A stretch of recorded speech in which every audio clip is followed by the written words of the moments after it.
сознания известных книг, один из самых современных знаменитых психологов, ну, мы знаем открытие слепого зрения и так далее. Поэтому мне очень приятно его представить, ну а дальше он будет уже лекцию, там, я не знаю, как это сейчас решает, то ли здесь, то ли с места где-то будет, чтобы удобнее. Поэтому прошу любить и жаловать, и давайте послушаем.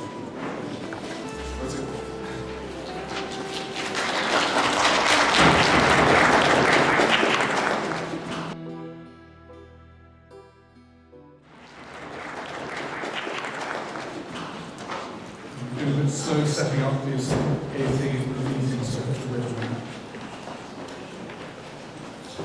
and as the teacher said, I want you all to see the screen because a lot of the content of my lecture will take place on that screen, and I put a lot of pictures into it because I thought you might find English harder to follow, and so I wanted to have access to that. This isn't like you don't know what I get yourself.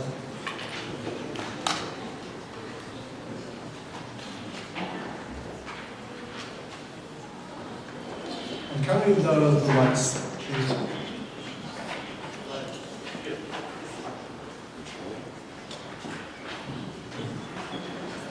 So I'm just waiting for someone to come up. Let me say, you already heard a story from the Dean about my first MKU. There was no lecture theatre like that at the time, I can tell you. And in fact, it's amazing to see these new developments. It's a wonderful building and producing wonderful work as well.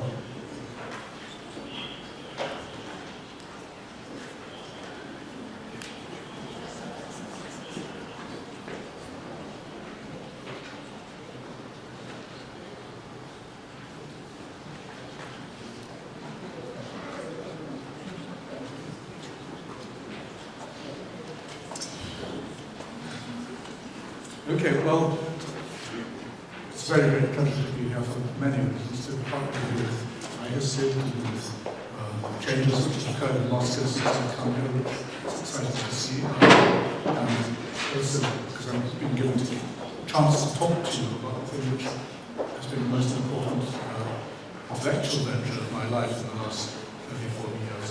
And I'm particularly grateful, of course, to Dmitry for making it possible for me to come here.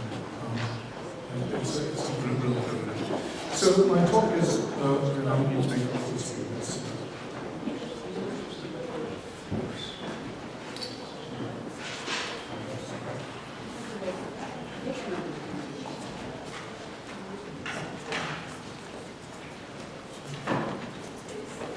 Okay, I hope this screen will work because I know very well when you move from one computer to another, you don't all understand each other's typefaces and so on. I couldn't connect my computer directly, so it's hopefully the best. My talk, you've seen it announced, is called Invention of Consciousness. And I'm beginning with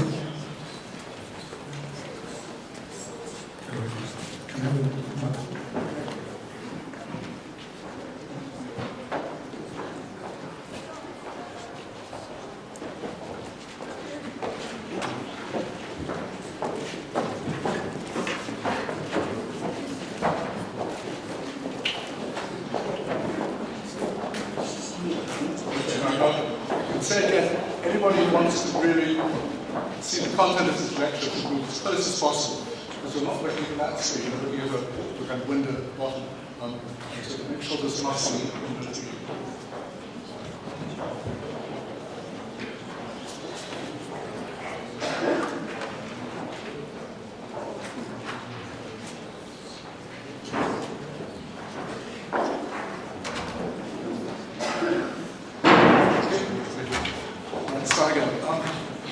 Well, I'm going to be saying some controversial things in this lecture, but at least I'm going to start at a position I think we can all agree with, which is that conscious experience matters to us. Many people would say, indeed, that it matters more than anything else in the world. We relish the heat and the redness of the fire. We relish the sour tang of the lemon, the caress of a lover's hand. Such conscious sensations lie at the core of our being. Without them, we'd be poorer creatures living in a duller world. And yet, the fundamental nature of consciousness remains a scientific mystery. The problem isn't that we don't understand consciousness at all. Some aspects of it, as we see, are relatively easy to explain. The problem is that one aspect continues to baffle everyone. That's the qualitative field of consciousness. The redness of red, the painfulness of pain, the quarrel, or as philosopher Tom Nagel has put it simply, what it's like to be in the presence of conscious sensations. The biologist Alan Orr probably speaks for the majority of scientists. And he wrote in a recent review of Tom Nagel's book, Mind and Cosmos, he wrote, I share Nagel's sense of mystery here. Brains and neurons obviously have everything to do with consciousness. But how such mere objects can give rise to the eerily different phenomenon of subjective experience seems utterly incomprehensible. Or, as philosopher Colin McGinn has colourfully put it, the brain is just the wrong kind of thing to give birth to consciousness. You might as well assert that numbers arise from biscuits, emerge from biscuits, ethics from rhubarb. Well, let's see. I called my talk The Invention of Consciousness because I want to play on two different meanings in English of the word invention. And Anton himself tells me that, fortunately, Russian makes the same, has the same double meaning. An invention can be a device or a process developed by experiment and designed to fulfill a practical goal. Secondly, it can mean something very different, a mental fabrication, especially a force designed to please or persuade. Well, I'm going to try and persuade you that human consciousness is an invention in both these senses. To start with, consciousness is indeed a cognitive faculty evolved by natural selection, designed to help us make sense of ourselves and our surroundings. But then, also, in one crucial respect, it's a fantasy. Consciousness is a fantasy conjured up by the brain, designed to change the value we place on our own existence.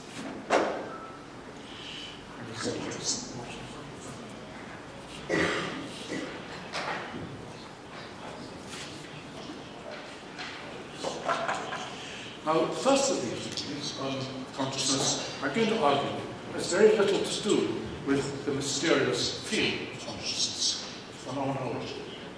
The second sense of consciousness, however, has everything to do with its mysterious field. But we must start with the definition of consciousness. Philosophers sometimes make a big deal of this. But I don't think this first step need be controversial.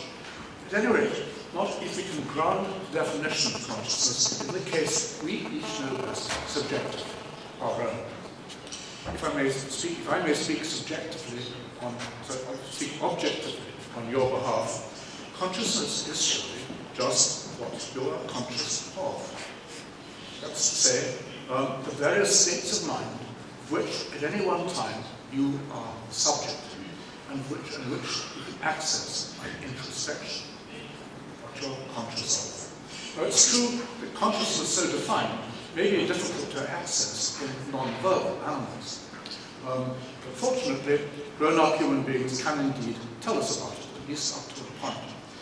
And what all agree is that you can be conscious of a range of rather different kinds of mental state. Perceptions, memories, wishes, thoughts, feelings, and so on. When you introspect, you observe these various inner states, as it were, with an inner eye. So it seems natural to us, and probably people everywhere do this, to think of consciousness as some kind of theatrical stage. Stage where the engine of the mind is indeed on show. On show to who? Well, to who else but to you, yourself, the conscious subject of sense, of the feelings and sensations. And this brings us immediately to one of the most striking features of consciousness. It's unity. There's only one you here. Only one self. When you feel pain, or you want breakfast, or you remember your mother's face, it's the same you in every case. Now, you might think it's obvious it has to be so, but actually, this unity is by no means a logical necessity. It's quite conceivable, and indeed psychologically plausible, that your brain could house several different, independent yous, independent selves, each representing a different module of your mind. And I believe this may in fact have been the way that you started out at birth. Back then, in the first few months of life, this might have been the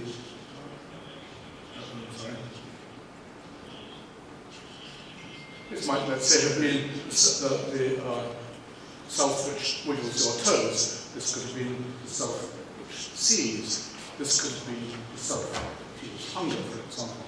And at the start, these different selves, these different yous, hardly knew each other. Fortunately, however, it was never going to stay that way. As your life got going, and when your body, your one body, began interacting with the outside world, these separate selves soon came into register, orchestrated, as it were, by the same line of music that made up your one life. So your sub-selves became merged into what we now experience as your one big self.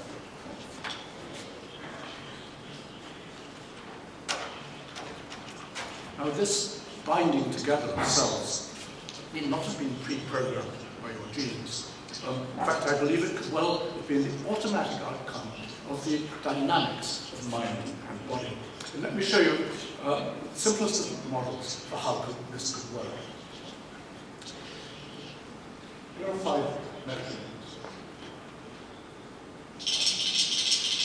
And they're beating, as you see, asynchronously. They're not continuous. They don't notice each other. But now let's add a body. You will see that just a piece of wood, as it happens, through which the piece of wood, through which separate metronomes can interact. This is not moving on as it should.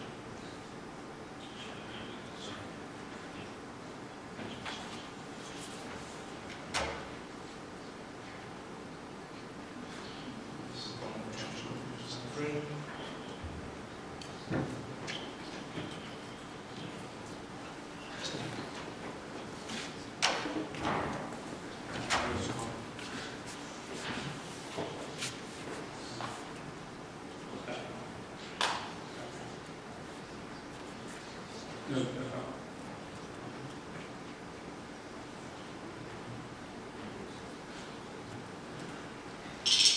Okay, now that's the previous one.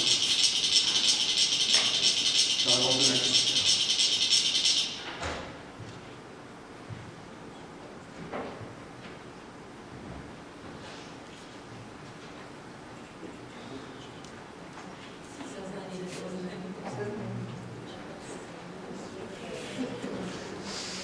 Sorry about this.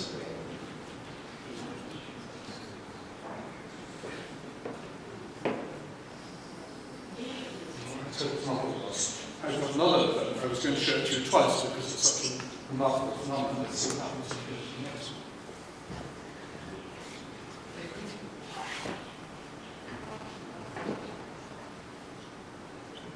It's not working out.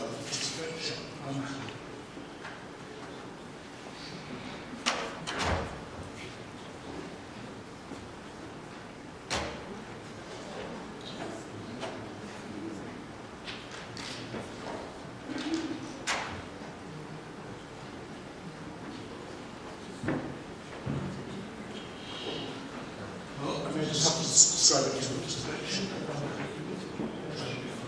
This one. Try to open that image in browser. Sorry? Try to open that image in browser. browser. Internet browser. You know, it's sold on the hard disk of my. No connect. Не нужно соединение, нужен на жестком диске. This one, I'm worried because I want to show you some other movies later on.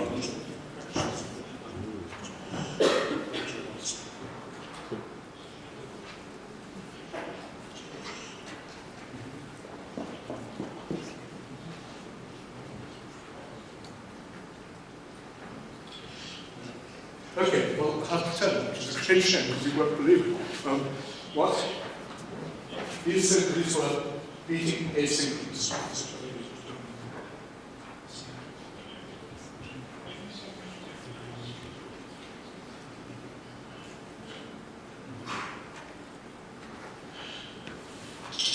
Let's see that again. Let's near it well. Nothing, they're not connected.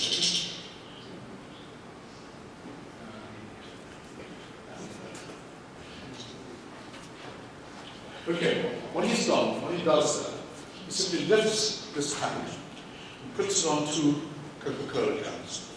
So it can roll. And within a few seconds, these metronomes that are beating asynchronously begin to feel the tug of the other metronomes through this ball which they're landed on. And almost magically, it seems, they suddenly come completely into synchrony. This was a phenomenon discovered by Philosopher. Huygens, a Dutch mathematician, and he discovered by finding that the clocks which he hung on his wall, pendulum clocks, also came into synchrony because they could feel the interaction occurring through the wall. Well, the reason I wanted to show you this is that, of course, with consciousness, the story has to be much more complex. But I don't think it is actually very much more complex. I'd suggest that basically the unity of consciousness results from the simple fact that, just as with these metronomes, different modules of the mind feel the pull of the others. So that binding problem isn't a great philosophical or scientific problem. I think we know and understand how that works. But now to come to the next big question. What does this unity of consciousness achieve? Once all the different kinds of mental state have the same subject, what follows from that?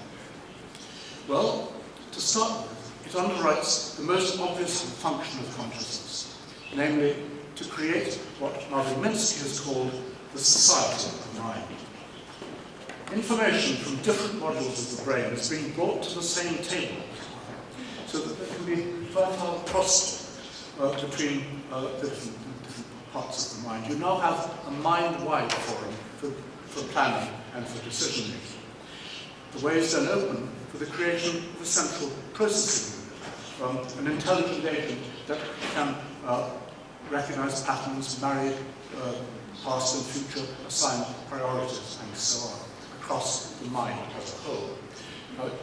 Information technology people might call this an expert system, rather like an intelligent autopilot that you, of course, call your inboard pilot. Onboard pilot, you call it I or me. But now, alongside this, another rule emerges. Once you have the different mental modules interacting on a single stage, it becomes possible for an inner observer to monitor the interaction. This new facet of a larger self, a new module, like a kind of inner eye, can actively examine and reflect on what's going on. And this capacity for self-reflection supports a second important function for consciousness, namely to allow you to appreciate just how your mind works. Observing, for example, how beliefs and desires generate wishes that lead to actions, you find your mind revealed as having a clear psychological structure. So you begin to gain insight as to why and how you think the way and act the way you do. This means that you can begin to explain yourself to yourself, and equally to explain other people too. Explain yourself to other people too, but equally important, it means you have a model for explaining other people to yourself. When you meet another person, you can assume that his or her mind works much the same way yours does. So you can work out what he is likely to be thinking and how he will behave. Consciousness has laid the ground for what psychologists call a theory of mind. You attribute the same inner psychological structure that you discovered in yourself. All right, so far simple. We have a working definition of consciousness, and we've identified two ways in which it can be put to practical use. So that's two reasons why consciousness would have been selected by natural selection, why it would have evolved. In fact, we even have a picture of how it might actually be working. Not exactly a working model, but a highly suggestive analogy, the theatre of consciousness. Now, don't get me wrong here. I know Dan Dennett's lecture in this room, so some members of this audience, and I'm well aware that Dan Dennett has poured scorn on the idea of what he calls a Cartesian theatre. It would be a theatre where a duplicate of reality is on show to an inner observer. But that's not what we mean by a theatre of consciousness.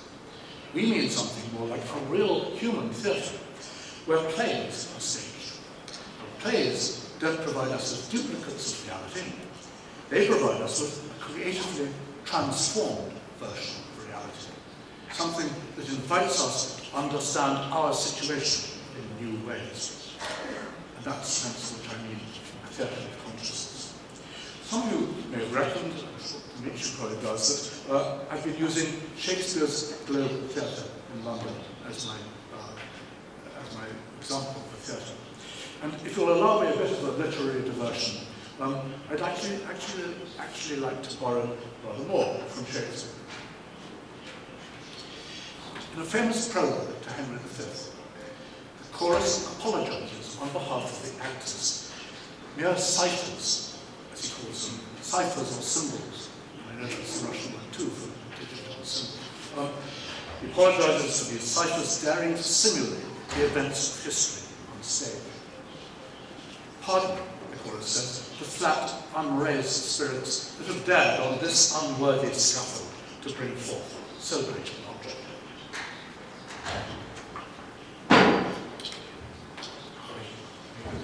How can this cockpit hold the vasty fields of France? But stay with me, he says, for here's how it works. Just as a few zeros suitably arranged can represent a huge number,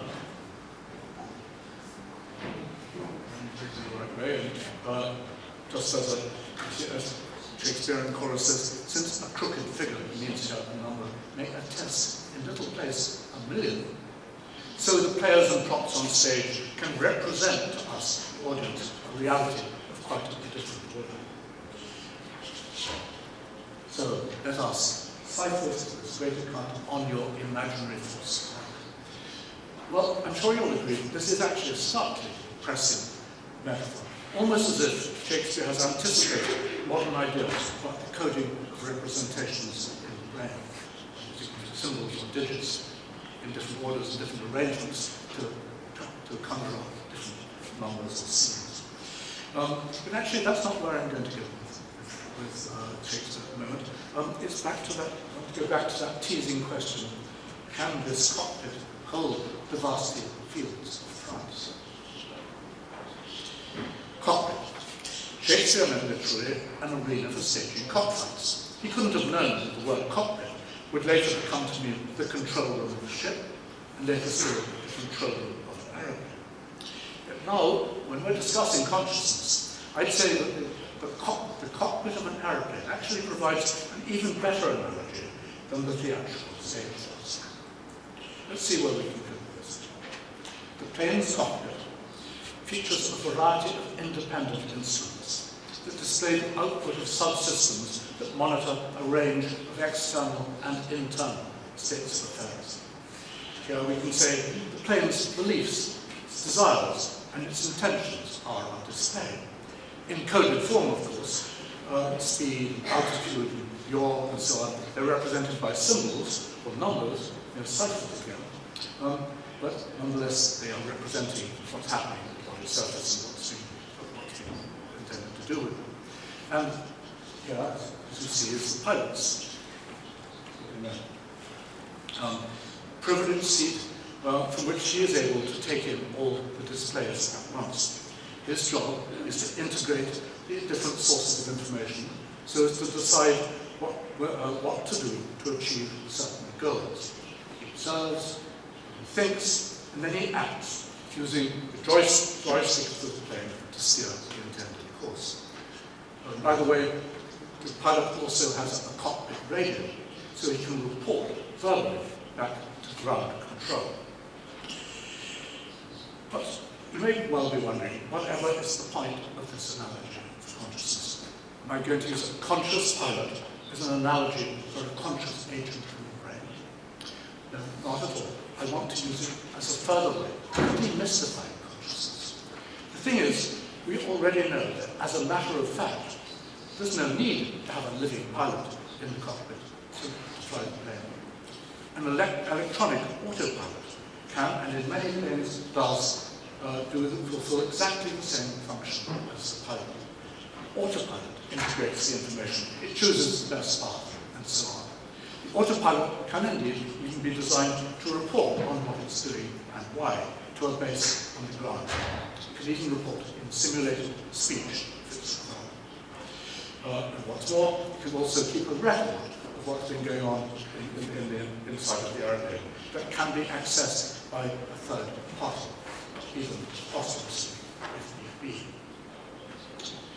True, no one has yet engineered a plane's autopilot to be capable of reading the minds of other planes, but as it happens, just such metacognitive abilities are already being incorporated into the computers of driverless cars.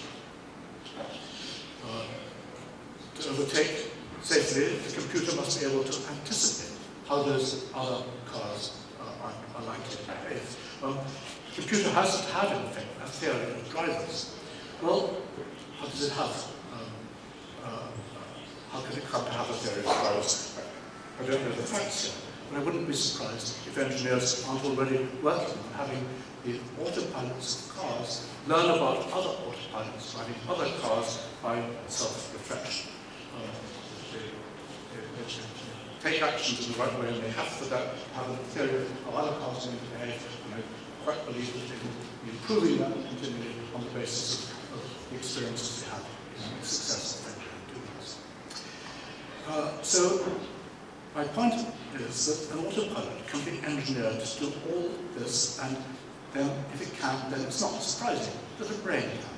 We're talking normal science and engineering here, nothing too different. And in fact, the science is already underway. To mention a few areas of progress. Stan Dehaene, for example, has been mapping what he calls the global neuronal workspace inside the brain. Hugo Tononi has proposed a statistical model of integrated information. And Christoph Koch has identified a brain structure, the claustrum, as a likely candidate for the Master of Ceremonies for the show. Now, I suggested at the start that consciousness is an invention in the first sense of the term. A cognitive faculty evolved by natural selection designed to help us make sense of ourselves and our surroundings. And exactly, so far it seems this is just what consciousness is. And as I suggested would be the case, we haven't yet had to say anything about the mysterious field of consciousness. You get your workspace, your integration, your theory of mind, without having to mention the spookiness, the eeriness of consciousness. Well, that's good news in a sense, but it's also obviously rather bad news. The good news is that we haven't yet had to deal with anything that looks scientifically impossible. Well, the bad news is that we're getting an account of consciousness that leaves out the very thing that we are so keen to understand. How about eeriness of consciousness? How about the famous what it's like? To use familiar American catchphrase, where's the beef? Well, we defined consciousness at the outset as comprising all those mental states that are available to introspection. But now, if in fact we are going to make the eeriness, the mystery of consciousness, the issue will have to focus in more. Does that eerie quality, the quality in question, pervade all the states of which we are introspectively aware? No, I think that's just it. This eeriness does not seem to be a feature of higher level cognitive states. At any rate, it's not a necessary feature, not of higher level states. There's no special field, let's say, associated with your having the thought that 2 plus 2 equals 4. There's nothing particularly we can say there's anything like. It's like to believe that Dmitri Volkov is a genius. Can you read it? But, okay, no. It seems this eeriness kicks in only at a more animal level. It's there especially, and perhaps exclusively, in the way you represent what's happening at your bodily sense organs. Skin, eyes, nose, ears, tongue, pain of the bee sting, the salt taste of an ancient, the blue look of the sky. Conscious sensations, it seems, are intrinsic eerie. Some very strange. They couldn't be the states they are without having those mysterious properties that philosophers call qualia. Quality of pain, quality of substance, quality of moods. And then, so, what's going on? Why should the science of consciousness proceed as if these qualia didn't exist? Well, as we've just seen, it's partly because science can indeed go a long way towards explaining consciousness without having to mention or make any reference to qualia. And Sander Hale and others to only are proceeding really without having a theory which excludes the phenomenal field of consciousness.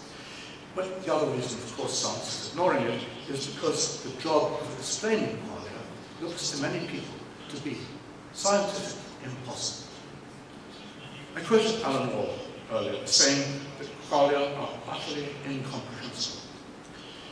Christoph Koch wrote to me recently. It's bizarre that brain matter should exude these phenomenal feelings. Consciousness is so vivid, and its properties appear so otherworldly that it seems to call for God. Well, Koch may have been half joking, but who's laughing? Short of invoking some supernatural agency, where are we together?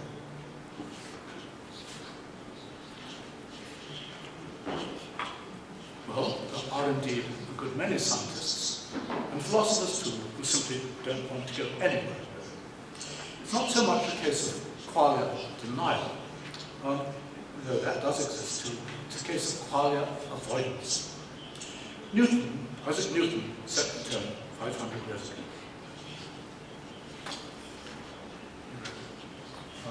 Would it help if I turn that down? You can see it. Here's what Newton wrote.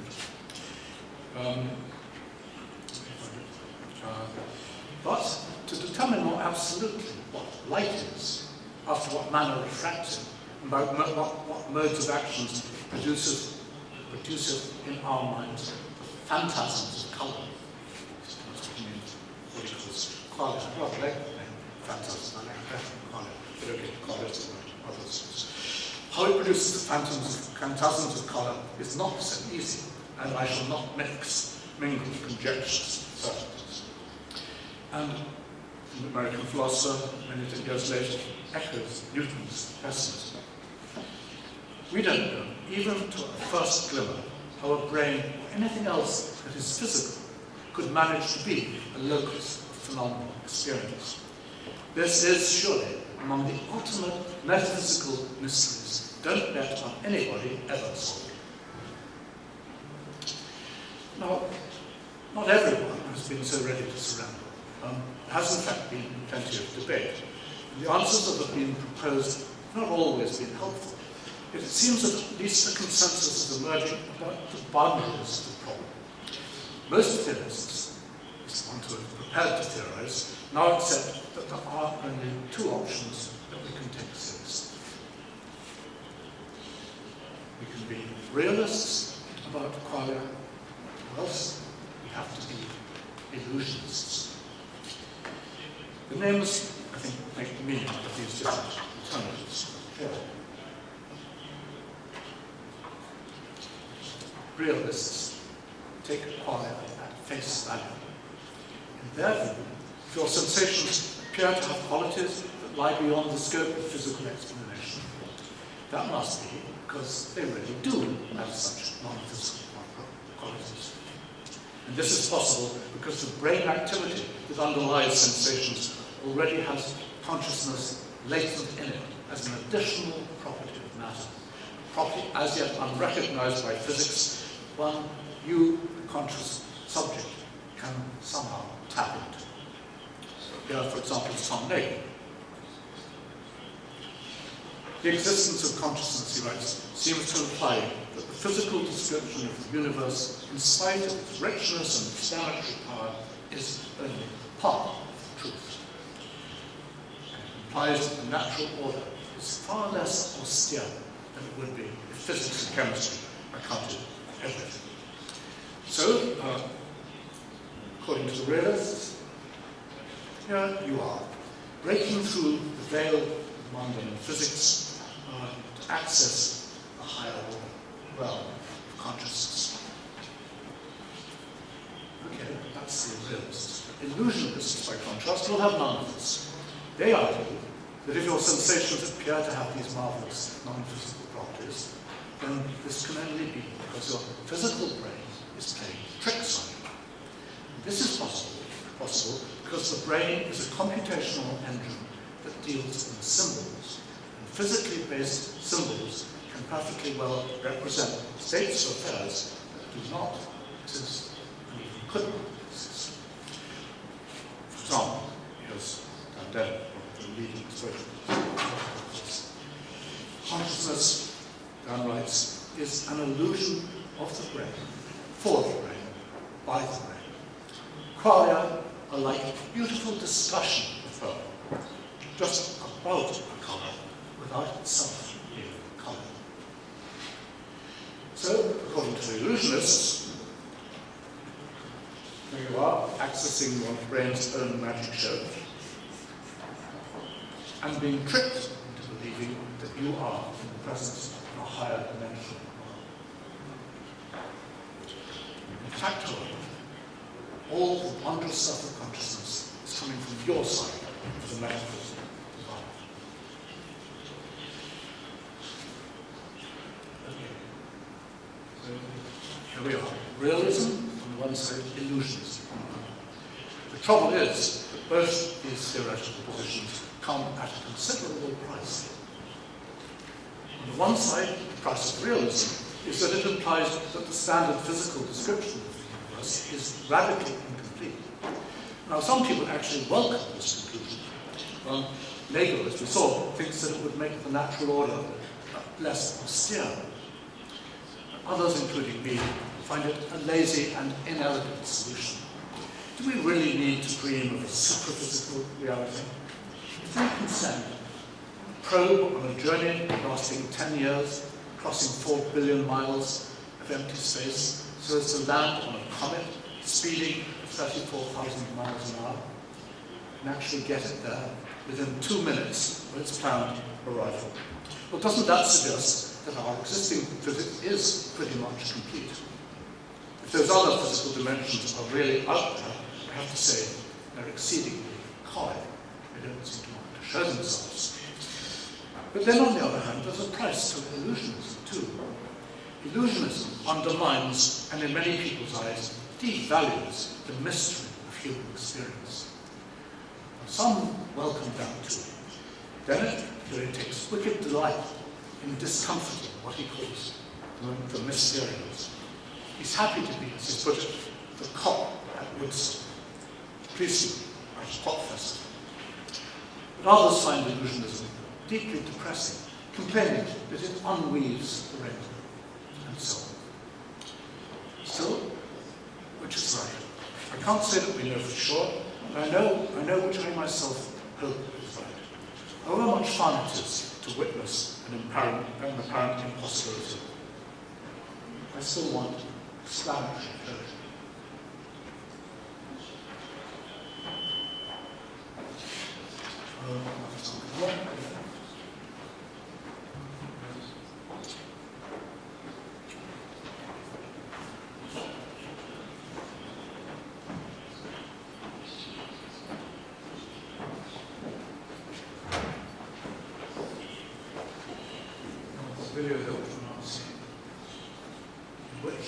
could see it, I'm unwrapping this finally to show that it's actually a piece of work designed in a very peculiar way to produce that illusion from when it's seen from the right particular.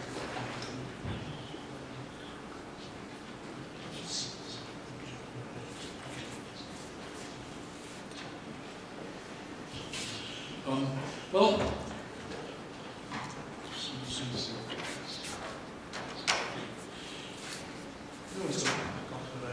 I think it's probably not what I want to remember this. It might be this. Who knows?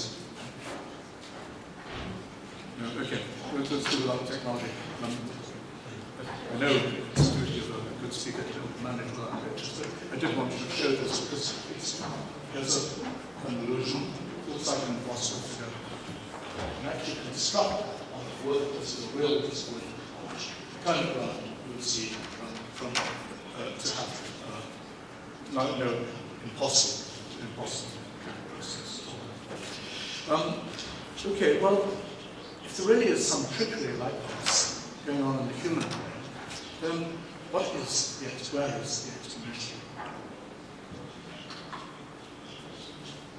Does anyone have any idea what kind of physical process might possibly lie behind it?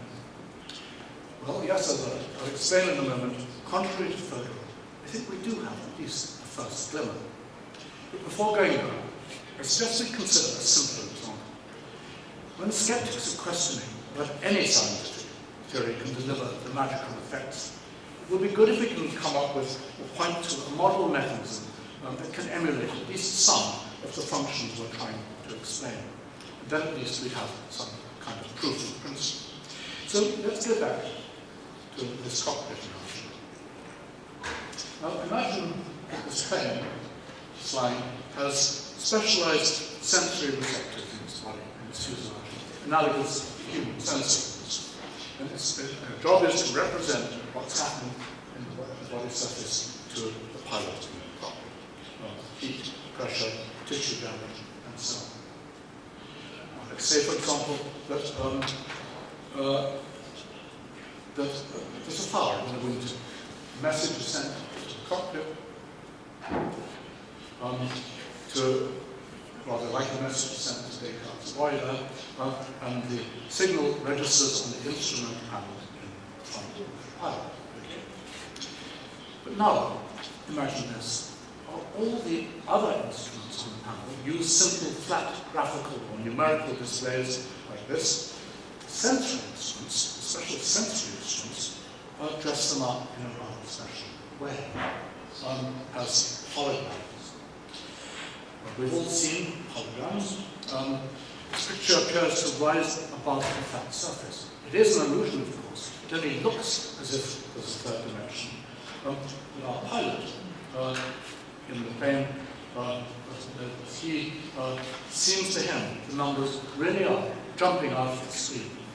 No wonder then that he finds these sensory displays especially attention-grabbing and impressive. It seems to fill the cockpit. Okay, that's working. He does his best to explain to others over the radio what's going on here, what it's like, but sadly words often fail.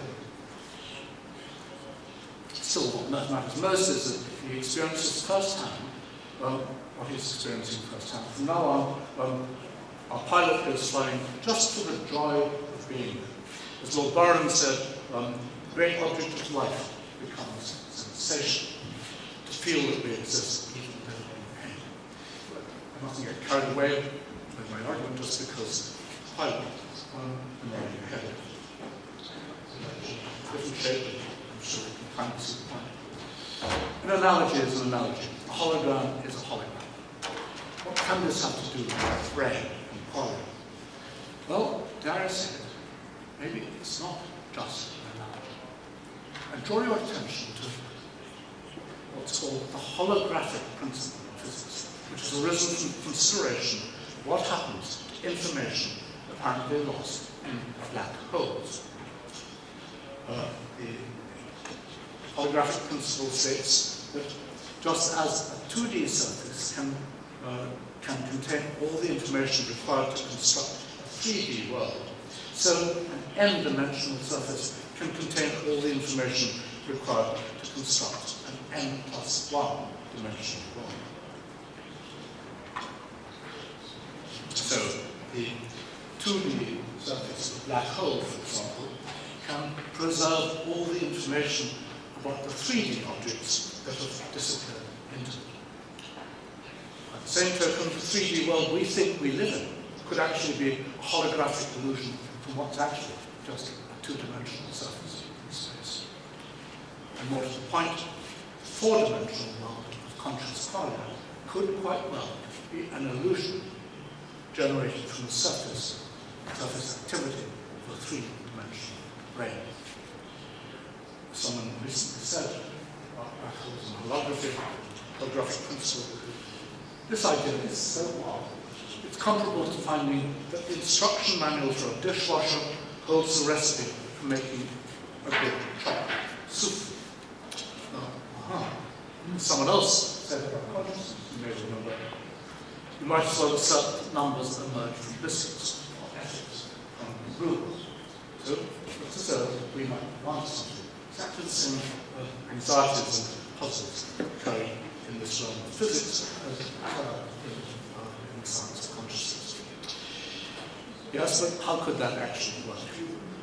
As it happens, Carl Pribram, back in the 1970s, did indeed raise the possibility that information in the brain is stored in holograms. No one today takes Pribram's detailed theory or detailed model seriously. So, how else might the brain be generated a magical, higher-level dimensional display? I've been working on an answer to this problem many years ago. And I've been looking for an answer that takes account of evolution history. Now, this isn't the time or place to give you the full story of it, but I'll at least try to give you a brief overview. The brain I've shown here may look like a modern human brain. I want you to imagine it's actually the brain of a very ancient creature, and very primitive creature, one of our farthest ancestors. This creature has sense organs on its body surface, and when the sense organs are stimulated, they send information centrally. The brain responds to this information with a reflex response, a reflex evaluative response, like this. I don't like this, I want to run away from it. It's an expression of liking or dislike. They call these riddles of acceptance or rejection. Now, these reflex responses have been precisely tailored by evolution so as to be appropriate to a particular stimulus which is actually implanted in the organism. What kind of stimulus it is, where on the body it's occurring, and what impact it has for the creature's well-being. So from the start, this response can be said to be meaningful. That's to say, the response potentially carries a lot of interesting information about what the simulation means to the creature. Potentially does. However, to begin with, there's no one at home in the brain to realize this potential. No one to take an interest in the meaning which is contained in the response. But evolution is inventive. Before long, there arises in the brain a special module, called the proto-self, whose job is exactly that, to form a mental representation of what the simulation is about. And as luck would have it, it turns out that it can do this by the simple trick of reading, extracting the meaning from both the command signals which are being sent to produce the reflex response. So here we have the subject of this representation, and in truth we might say that this is indeed the first subject of sensation, reading the mental response and extracting meaning from it. But let's note that at this stage, there's nothing fancy or magical about sensation. Okay, we'll come to that. Back at the start, these reflex sensory responses were indeed other bodily responses occurring at the body surface, that is to say, rings, acceptance, rejection. However, things were never going to stay like that. As the descendants of the original creatures evolved to be more sophisticated, these overt responses eventually became inappropriate, or even inconvenient. You don't always want to grimace when you're touched by red lights. So now the creature faces the problem, how to lose the bodily behavior that reflex response, but to keep the information about the meaning of the symbols, which is being derived by monitoring that response, which we know rather well. Well, the solution natural selection came up with was ingenious. It was for the responses to become internalized, or privatized, or privatized so that motor signals no longer reached the body surface. Rather, it began to loop back to target the body map where the sense organs first project to the brain. And this privatization had a remarkable fortuitous result. It meant that the feedback loop, as we'll see, was likely to be created between motor and sensory regions of the brain. A loop that had the capacity to sustain recursive activity, going round and round, catching its own tail. This result indeed has been fortuitous, accidental, but has since turned out game changing for us and our synthesis. Feedback loops have some very special mathematical properties. Suppose that every time the activity cycles around the circle, suppose that the transmission characteristics was translated into output.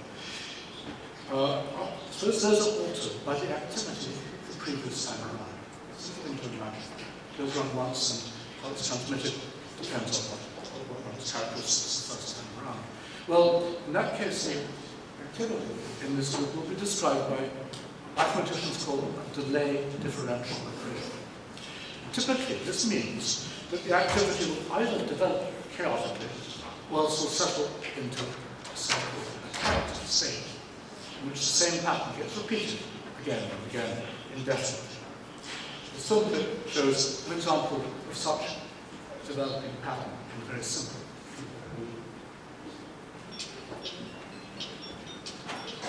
Please.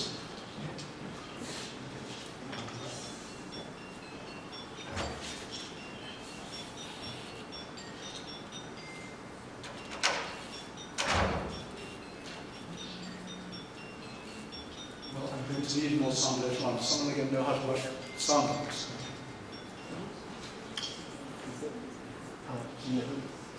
Anyway, there we've got, there we've got a rather beautiful pattern. It's rather relatively simple as it happens. Here's another one, also generated simply by activity in the feedback loop. It's much prettier. But the thing is that these attractors can turn out to be very much more complicated than that, so that they occupy a higher dimensional landscape. The number of dimensions, additional dimensions, can in fact be very large indeed. So, could this be where the holographic principle comes into play? I won't pretend I understand the detail of mathematics, but I'm confident in saying that if we want a physical basis for higher dimensional representations in the brain, something like this might well be the answer. Here's a nice low-level example. A rotating four-dimensional object, a tesseract, seen as it intersects 3D space. But that's just a taster. In the course of evolution, natural selection must have had plenty of opportunity to tinker with the structural details of the feedback loops, so as to vary the resulting attractors and the way they would appear to the subject. So monitoring these in order to discover what's happening at its body surface. So, where did that get our ancestors? Well, millions of years later, has it got us? I believe that we today continually bear witness to the selection of magical displays, these magical displays inside our heads. Every time we look at the blue sky, every time we smell the birds, a monitoring activity generated in this strange way, and it's giving it this extraordinary feel. So there we have it. I put forward this account of sensations more than 20 years ago. My arguments were largely theoretical, rather than empirical. But I'm happy to say it looks as if at least one prediction, empirical prediction, has recently got experimental action. It's tantalizing new evidence that conscious experience in humans does indeed involve the monitoring of activity in a loop running between the primary sensory cortex and the emotive cortex further forward in our heads. For example, a very pretty experiment by Victor Lam. If we stimulate from outside the head, we can stimulate the brain, or we can cut off activity by using transcranial magnetic stimulation. If you stimulate there in V6 or V5, you still can elicit conscious sensation by sending light or sun, whatever it may be. Some people will still hear something happening. But if we follow this first stimulus, 10th of a second later, with another stimulus V1, which is blocking that off, the loop is now being disrupted, then in fact there's no conscious experience, no phenomenology. Stan Lehane, who wrote these experiments, Lehane is actually something that Paulo denied. That doesn't happen. He analyzed that consciousness lives in the loops, reverberating neuronal activity, circulating in the web of cortical connections, causes our conscious experience. I don't entirely agree with that way of putting it, but it's certainly on the causal path to our conscious experiences. Actually, conscious experience arises when we represent what's happening in these loops in the ways we do. Okay, well, we don't have to find this theory in all its details. I hope you'll agree that at least it's better than none, no theory at all. And actually, it does have some other empirical support which I could describe at time. But I'm nearing the end of my talk, and I want to give some time to that other big question, one I've left hanging. It's the question of the function of power. No matter what the actual mechanism, why did this remarkable feature of consciousness evolve? What can have been the biological advantage of dressing up sensations in this provocatively mysterious way? Let me return to the definition of consciousness. I suggested first, before, it's a cognitive faculty evolved by natural selection, designed to help us make sense of ourselves and our surroundings. And as we saw, this works quite nicely, the aspects of consciousness we started with. But now, when it comes to qualia, this first meaning of invention is clearly not going to fit at all. It would seem that qualia are neither cognitive nor are they helpful, in any of this way. Jerry Fodor states this difficulty in this difficulty. Thus, consciousness, it's clearly referring to qualia here, consciousness seems to be chronically unemployed. As far as anybody knows, anything that our conscious minds could do, they could do just as well if they weren't conscious. Why then did God bother with consciousness? And John Searle makes much the same point about qualia having no impact on the level of behavior. I don't know if you've had further here, but I know you've had Searle speaking to God as you've had done. What Searle says is, as far as the ontology of consciousness is concerned, behavior is simply irrelevant. You could have identical behavior in two different systems, one of which is conscious and the other totally unconscious. Now, if these philosophers are right, it would mean that our experience of qualia simply can't have had any impact on our biological survival. It doesn't affect behavior, it's not going to affect whether or not we live or die. And that means, of course, that this kind of experience simply cannot have evolved by Darwinian natural selection. But are the philosophers right? I think the plain answer is no. No, these philosophers are not. They're guilty of massive failures of imagination. Fodor says that qualia are unemployed. He seems to take it for granted that if consciousness does have a job to do, this can only be to provide us with some special kind of skill, helping us to act more intelligently or more efficiently in the service of some practical goal. But what is this behaviorist notion of deployment is simply not appropriate when discussing this level of consciousness. What if qualia consciousness, rather than making us more intelligent or more productive on the outside, makes us somehow bigger on the inside, emotionally and spiritually bigger? What if consciousness is actually an invention in the second sense, a fantasy conjured up by the brain, designed to change the value we place on our existence? Think about that. Think again about that real impossible triangle, the one I put in a short triangle. For what purpose did Richard Gregory invent this brilliant illusion there? Richard Gregory, a colleague from Cambridge, originally came up with this wooden, real version. Well, why did he invent it? Surely it wasn't to serve any practical purpose. Look at Richard's smile there. He did it simply to amaze us. Then could it be that nature, when she invented qualia, did it so that we, conscious creatures, should amaze ourselves? No, don't get me wrong, I am a card-carrying Darwinian reductionist. I have no wish to get off the explanatory hook by substituting fuzzy answers for clear ones.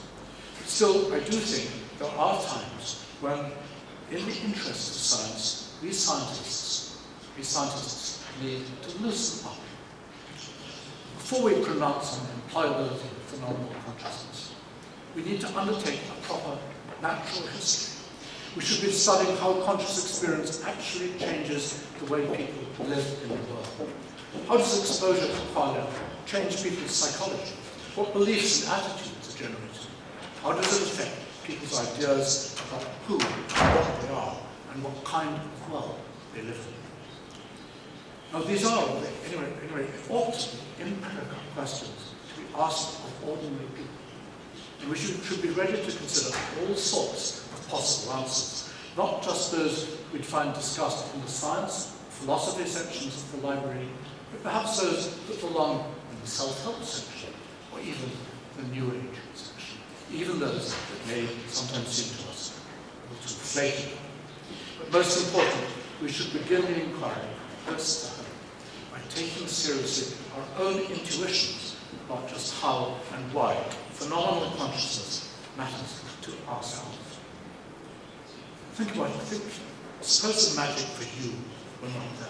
Suppose your sensations were in fact just brown bag numbers, like for a pilot in a conventional car. Numbers haven't come to life. What would be missing from your life if it can go wrong? In that semi-zombie state, how would it go wrong? I think it's fair to me, I'd say, that in that state, without the qualia, we'd lose out on several levels. And I'll discuss them quickly under three heads: self, world, and soul. First of all, you'd lose your psychological essence, your core self. Next, you'd lose your sense of involvement with things outside the world. And then, finally, you'd lose your soul, and other humans would lose their souls as well. And I'll explain that. I'll have to make it brief. Let's go back to my picture of that monkish philosopher with the brain. Well, earlier in this talk, I described how the core human self originates as the singular subject of a range of mental states. But now let me say it, even when all the subcells have been gathered together, the larger self is by no means secure. Confidence doesn't go weightiness. Self stripped of sensations would remain a pretty anemic kind of self. But add in the qualia, and everything changes. By lifting sensory experience onto that mysterious, non-physical plane, qualia deepen and enrich your sense of your own presence. You find yourself living in what I've called thick time. So you become the owner of the self, but you can't but consider a self worth having, a self you want to expand and preserve for its own sake. Take away this primary sense of being, and your existence would simply be less well-founded, less convincing to you and to everyone else. Then, okay, let's move on to how it affects the world. This isn't perhaps so obvious, but I want to say that without qualia, you lose the outside world. At least the outside world as you've come to know and love it. Even though it's your own brain that creates qualia, the truth is you can't project the special qualities of sensations out onto the objects of perception in the outside world. And in so doing, you spread a kind of fairy dust around you. You yourself chant the world. Take away that magic paintbrush, and the external world would lose much of its significance. You'd find it a less awesome place, less fun, less promising. And then, how about the soul? So, you have created this internally, externally, the world itself borrows from your own consciousness. The things out there, experienced through bodily sensation, are singing your own song. Then you can't realize that when you pay homage to the beauty of nature, you are really paying homage to yourself. So, by a strange inversion, the magical world which you've made, it returns the compliment and further enhances your sense of your own significance. Then add in the poetry of human culture, and by one path or another, your core self becomes elaborated into that marvelous cultural construct, the human soul. A soul that, with your generous theory of mind, you find existing in other people too. I said we shouldn't be shy of embracing poetic interpretations of the conscious experience. No one has expressed better, I think no one's expressed better, how the human soul takes flight on the wings of bodily sensations than the 17th century poet and mystic, Thomas Traherne. It happens to bring up not earlier Woodcock. He's looking for us. So, first, Traherne asks you to recognize your own role as the artist behind the qualia-centered external world. By the very right of your senses, you enjoy the world. Does not the glory of the sun pay tribute to your sight? But then he explains what it was made for. You never enjoy the world of light till the sea itself floweth in your veins, till you are clothed with the heavens and crowned with the stars, and perceive yourself to be the sole heir of the whole world. Rather than align this to end in individual self-congratulation, Traherne insists that what's true of you, you must believe to be true of other people too. You see yourself to be a sole heir of the whole world, and more than so, because men are in it who are everyone sole heirs as well. The phrase sole heir is a wonderful oxymoron. It's a very strange and beautiful one. It's all yours, but it's all everybody else's. Traherne, as you may imagine, was very far from being the humble servant of God who was shown in this Victorian stained glass window of Hereford Cathedral. This new portrait, also in the cathedral, written a few years ago, I think that comes nearer to the truth. I'd like to think it captures Traherne's boundless enthusiasm for living on this earth in the company of other souls, living in a society of souls for which we each bear personal and collective responsibility. And it all begins with qualia. Take away qualia consciousness, that remarkable source of spiritual connection, and human society would begin to fall apart. But here is the work I want to show you, a bit of film, which I hope it's better.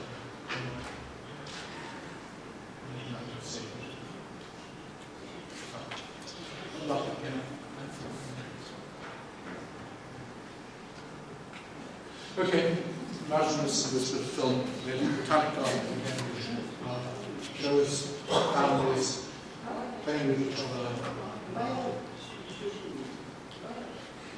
Oh, yeah. Okay. Anyway, so families playing together, kissing, throwing babies in the air, and so on, and interconnecting at a human level, which only they can. Only they can, and which I think is such evidence both the way we love and enjoy the present moment of connection to other people, and of course, at the same time, in the background. Because we love facts in Russian, because we love the others, and we've imbued truth these souls who also dread coming to an end. Consciousness feeds our self-worth, but it also feeds our anxiety about death. That, of course, can be a biological adaptation too. By caring enough about our lives not ending, and caring in a way no animal can care, we, of course, help ourselves biologically to postpone that day, and also, of course, to ensure that down our children or our friends. Okay, sorry I interrupted you. Some of these bits of film are on the website for the Magic of Consciousness. I'm going to bring this on to an end. Earlier I quoted Shakespeare's prologue to Henry V. When I did that, I left out last night.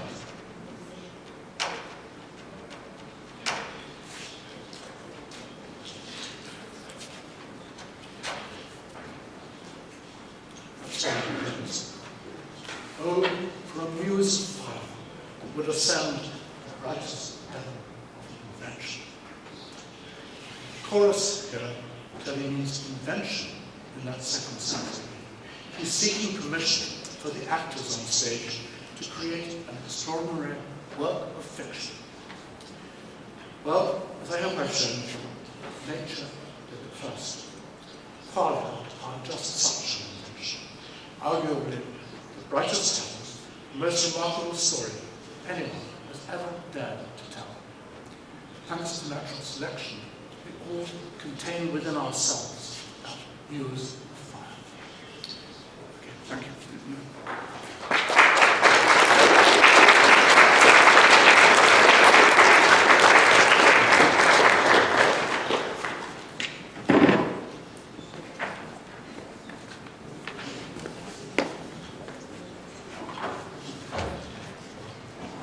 Yes, sure. If you, of course, I'm up for questions if you're still up for them. You must, I know. Here are one lecture slide. I forgive you if you actually don't have questions, but coming straight to your lips. Слышно? Работает, да? Работает. Тогда вопросы.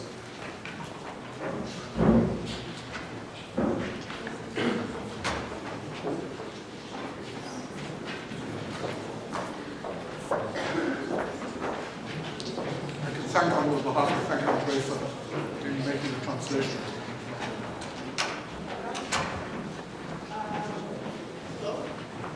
Hello, question, hello, yeah. My name is India. I will ask my question in Russian because it's more convenient. Okay.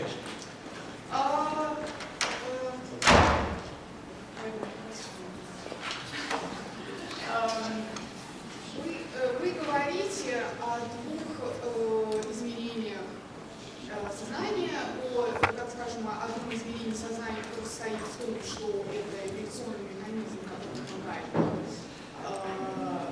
желать, и это такая сторона, которая характеризует сознание как событийный инструмент. А с другой стороны, вы подчеркиваете, что сознание — это своего рода фантазия, иллюзия, да, и все это связано с известными спорами про понимание опыта, и также вы упомянули, что у нас есть интроспекция, что-то вроде внутреннего глаза, мы можем наблюдать наши убеждения, наши желания, и насколько я поняла, ну еще вот этот пилот в самолете, и насколько я поняла, что у нас еще есть контроль все-таки над нашим выбором, и следовательно, контроль над нашим выбором. Вопрос состоит в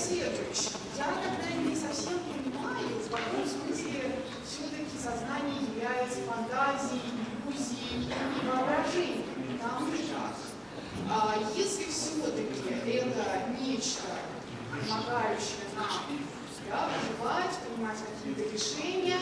Почему это иллюзия? Почему, ну даже в каком-то смысле, почему это иллюзия? Почему не назвать это скорее репрезентациями? Почему не сказать, что это может быть метафорическое представление? Почему нужно сказать, что это обязательно иллюзия? И описывать это. Потому что слово иллюзия сразу же вызывает такое ощущение, что перед нами некий фильм, да, вот у меня перед глазами некий фильм, и у вас перед глазами некий фильм, который не имеет никакого отношения к тому, что происходит. Вот. Спасибо. Okay, well, I spent an hour trying to answer some of these questions already. I do think that introspection involves something rather like an NLP. I mean, literally, there's a mechanism in the brain which represents what's going on to the subject, control speech and behaviorism. I distinguish these two kinds of consciousness. I dealt to begin with kinds of consciousness which are obviously useful, which help us think better, rapidly make better decisions because we can integrate information into consciousness, and also allow us to understand what it means. Do you want to translate this one? Try to finish. Okay. And then I said there's something else which doesn't seem to fit. It's something so important that if we don't explain it, we don't seem to explain consciousness. And that is the qualitative dimension of the field of sensation, none of which has any obvious function the way we leverage those others, other mechanisms. And when I said, I think it's either real or it's an illusion, and my hunches, considered opinion is that it must be an illusion. I meant quite literally. This is representing something happening on the mind as being something that it could not be. There's no way of making qualitative dimensions of sensation out of the material universe. So then you might have to say, well, we don't understand the material universe.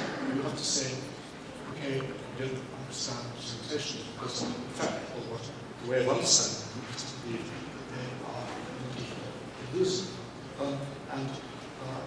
Then we have a much bigger problem of trying to understand what that illusion is giving to us. I hinted at that in the last few minutes. Since I recognize part of where you're coming from, I'm sure many others are here to say that consciousness can't be an illusion. What a stupid thing it is. Consciousness is the most central fact of our lives. It's the thing we mind more about than anything else. Can't diminish that. I agree, I think we have to be careful with our language. And I've suggested to my good friend Dan Dennett, who pushes this idea perhaps more strenuously than I do sometimes, that while saying to people, yes, this experience you're making is make-believe. It's amazing. It's make-believe of the kind of Picasso or Rubens, or any other great artist. You are in there, up there with them. You are the author of your own sensations, the artist behind them. What you're doing is creating one of the most astonishing works of art that has ever existed in this universe. And I actually believe that we can take that metaphor and say, and indeed we can, by thinking of consciousness as art, we actually can get some handle on form consciousness things, qualitative consciousness, which we otherwise wouldn't think of. So it's actually useful. Я пытался в своей лекции ответить на этот вопрос в основном. Однако, конечно, возможно, возникают сразу вопросы, так как сознание является, когда я говорю, что сознание, несомненно, является иллюзией, у нас возникает такое сомнение, что сознание — это именно то, что мы знаем лучше всего. Поэтому как же так может получиться, что это вот такая такая фантазия, иллюзорная картинка, которая нет, на самом деле ничего там нет. Хотя мы точно знаем, что такое краснота красного, соленость соленого и так далее. Как сказал доктор профессор Humphrey Дэниел Дейнет, это несомненная иллюзия, но есть дополнение, есть такое, что иллюзия, которая эволюционно, она, конечно, бесполезна, но люди оказались в совершенно другой ситуации, когда с эволюционной точки зрения она может быть бесполезна, но для людей, как людей, существующих в сообществе, она имеет важнейшее значение. И эта иллюзия, не в простом смысле иллюзия, как будто мы обманываемся, это иллюзия в смысле фантазии. Допустим, если мы представим себя как художника, который создает какие-то произведения искусства, великие Микеланджело, допустим, то мы создаем нечто новое, и при этом это нечто новое, это является обманом в таком особом смысле, обманом, который имелось в виду сегодня. Это иллюзия произведения искусства. И вот кваля, феноменальные вот эти переживания, качества, являются именно такого рода иллюзией наподобие иллюзий, которые создаются произведением искусства. Только в данном случае автор этих произведений — это вы сами.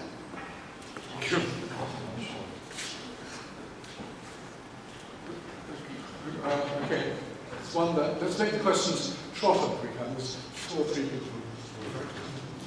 Короче. Большое спасибо за лекцию, профессор. Я бы хотел спросить у вас про нейроны. В частности, меня интересует, почему это единственная известная форма материи, которая дала возникновение сознания или опыту.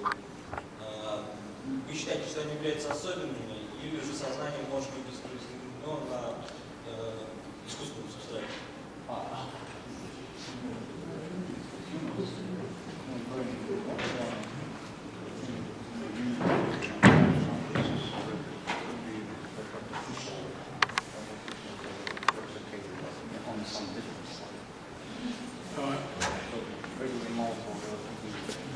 I have some more slides I might have shown on that, but I'm not going to risk them. No, I don't think humans are the only animals on Earth. And in a sense, it wouldn't make sense for that to be true, because we are biological creatures. All our faculties have evolved from faculties that were present in our ancestors. I believe, on the other hand, that sensation is actually a relatively phenomenal sensation. It's a relatively modern arrival. I think it's clearly present in most higher mammals, dogs, chimpanzees, and so on. I'm not sure about birds. I'm pretty sure about reptiles. I don't think tortoises or lizards have it, and then certainly the insects. And I give you reasons for that based on the way they behave and the way they don't seem to relish sensations and create them for themselves in the way we clearly do, and that's one of the most obvious consequences of having this level of consciousness. But we are the only creatures which have taken it, have developed it, probably biologically as well as culturally. I think our sensations are probably richer, deeper, more interesting, more complicated than any other animal. I don't think chimps experience a rainbow or light on the sea or whatever it may be in the same way that we do. Because they haven't yet reached the stage at which they are beginning to have a sense of metaphysical self-worth. They're not beginning yet to be frightened of death. And those put new pressure on evolution to rebuild the fire which define our lives. Was the last question about robots? Sorry?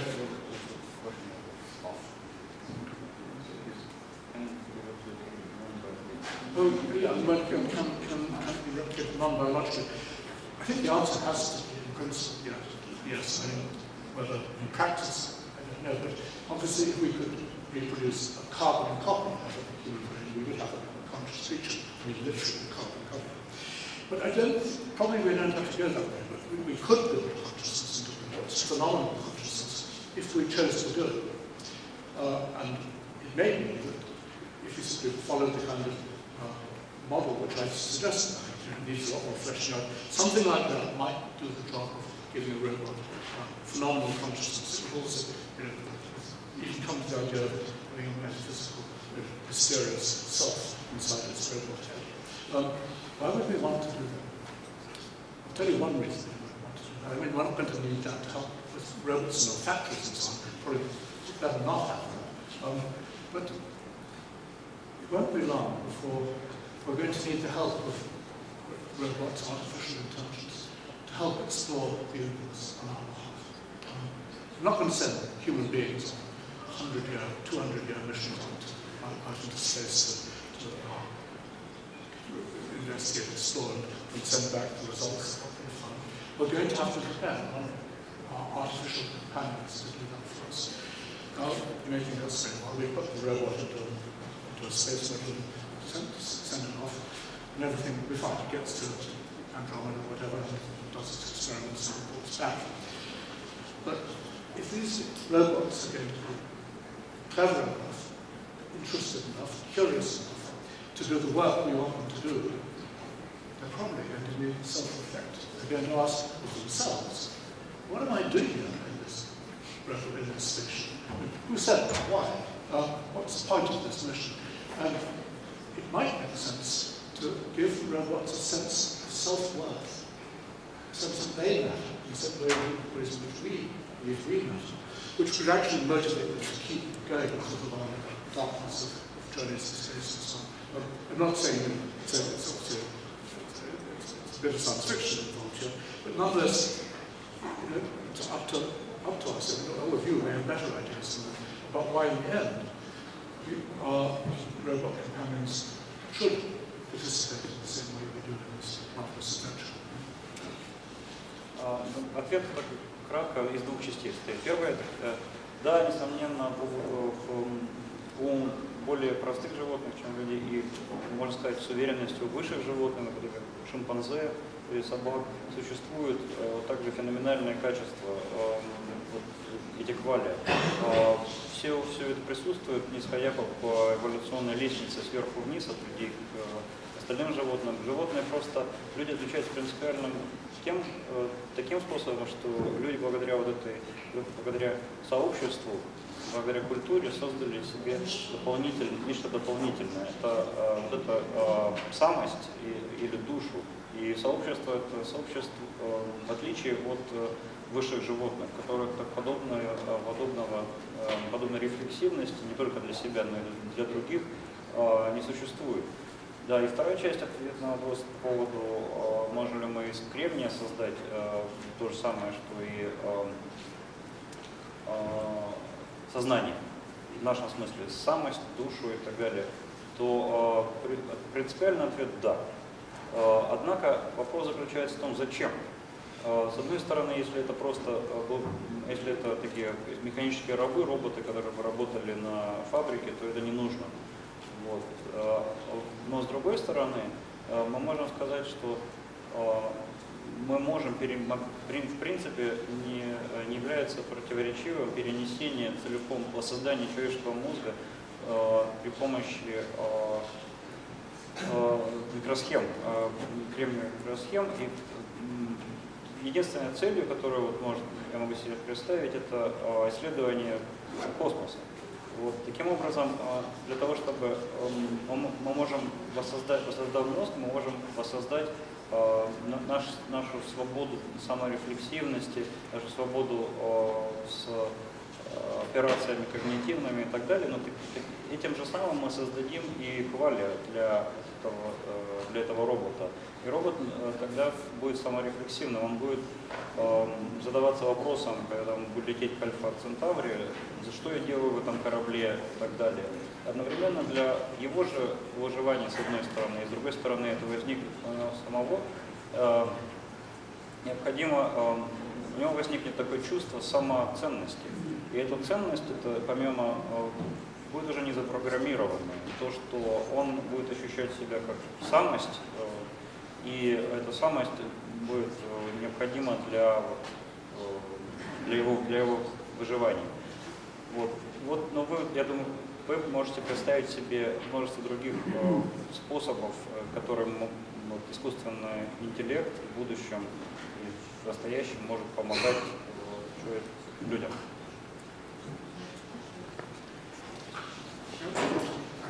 Okay.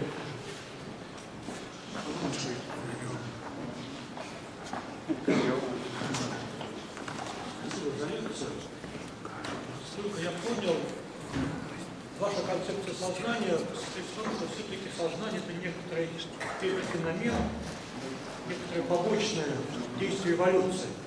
И никаким образом она не влияет на деятельность остального мозга.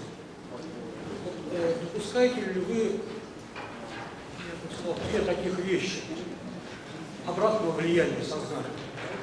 Первое, для меня очевидно, что рефлексия помогает решать те задачи, которые невозможно решать без рефлексии. Известная задача о трех мудрецах с колпака. То есть рефлексия повышает нашу когнитивную способность.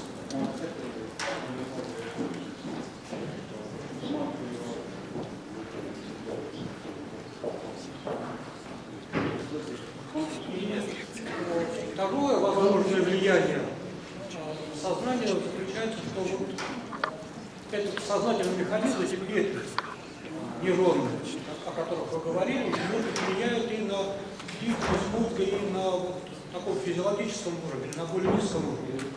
То есть если это появилось, то почему не допустить обратного влияния сознания на мозг?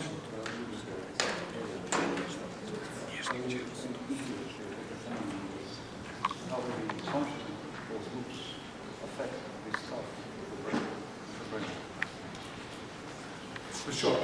Okay, yes, of course, I think consciousness contributes to intelligence. I don't think phenomenal consciousness of the kind which I was talking about as this other big topic of consciousness research, I don't think that does have much impact on success in solving problems or thinking well. Bringing everything together in this global workspace is absolutely essential for thinking about how to solve issues, practical, theoretical issues. And humans and some animals, I'm sure, are exploiting their consciousness in just that way. But the burden of my talk was to say that we can't tell that story about the field of consciousness, about the qualitative dimension. And I would suggest, okay, well, you have to tell a different story, and in that case, the best I can see is that we come up with an idea about how we are putting on a magic show for ourselves within our brain, which we can access introspectively, but which leads us to believe in the reality of things and entities in the world which are actually unreal. Now, that's a very sophisticated thing to come to. Of course, feedback loops operate at lots of other levels in the brain as well. So I don't want a monopoly of feedback loops. Lots of people have talked about their relevance, but I'm using their properties in a very much more advanced way, in the sense I want them to generate these attractor states, which have this remarkable mathematical reality. I think Carlo, in a sense, mathematical objects which we observe. Значит, ответ на первый вопрос. Да, несмотря на то, что квали, они являются каузально такими эффективными, они не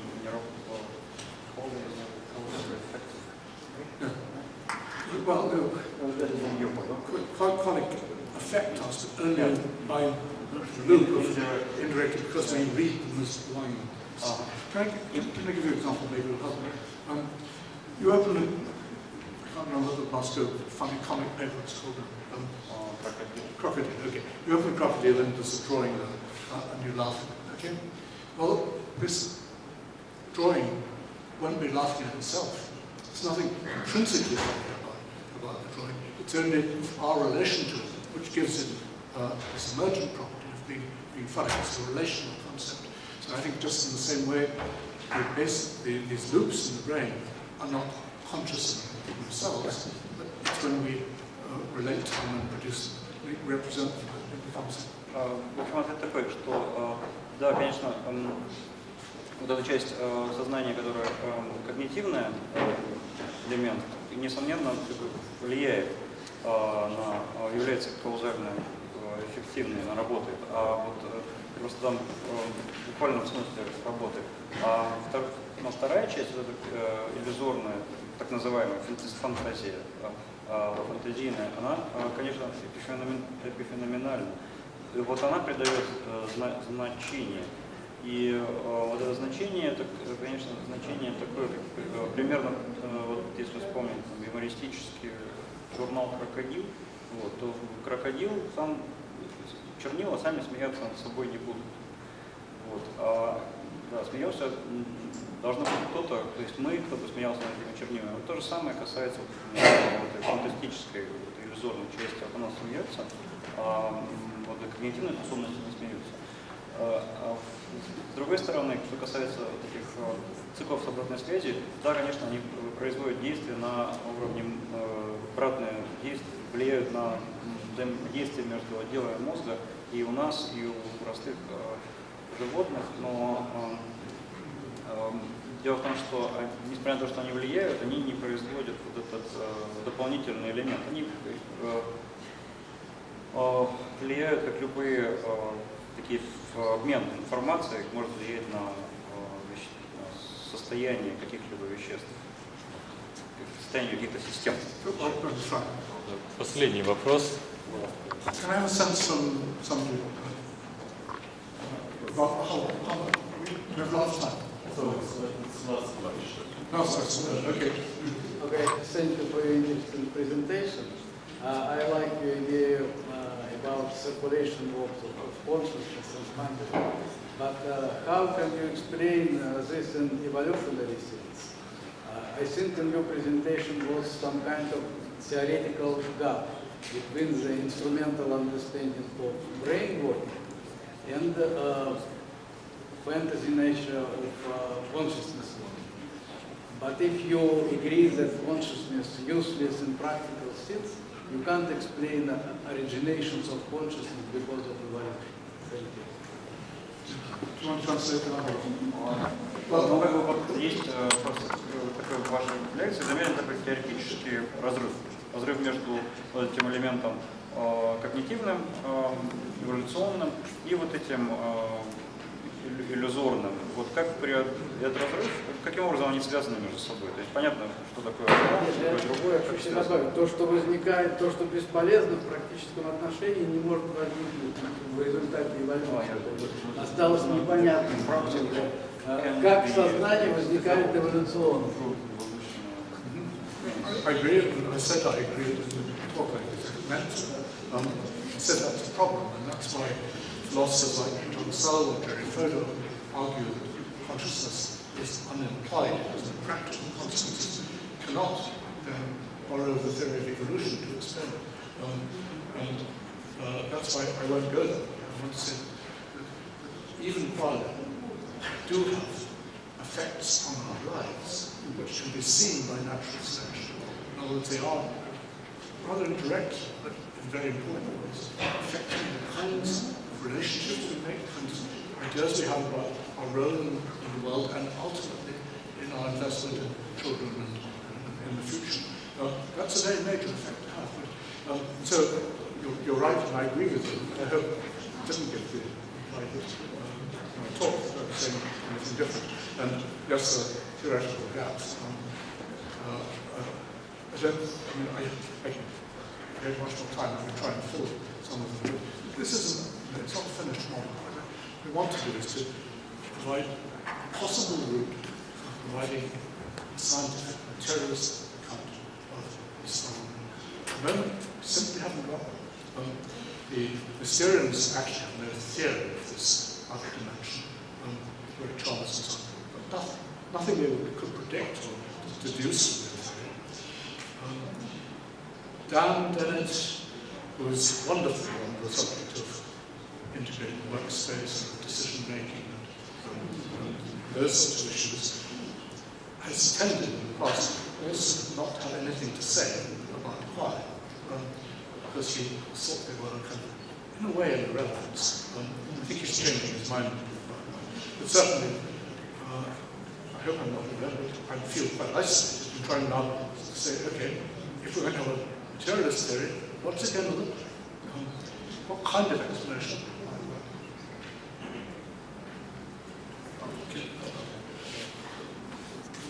Да, конечно, ответ такой, да, конечно, здесь большой разрыв объяснительный между вот этим когнитивным, эволюционным и вот этим эквали. Разрыв существует, профессор Хэмфри признает, но с другой стороны этот разрыв он не является таким принципиальным и непреодолимым. То есть постепенно возможно его преодолеть. Даже такие скептики, как Дэниел Деннет, постепенно, судя по всему, меняют свое мнение касательно неэффективности квалия, и все эти качественные наш опыт, возможно, будет ближе к научному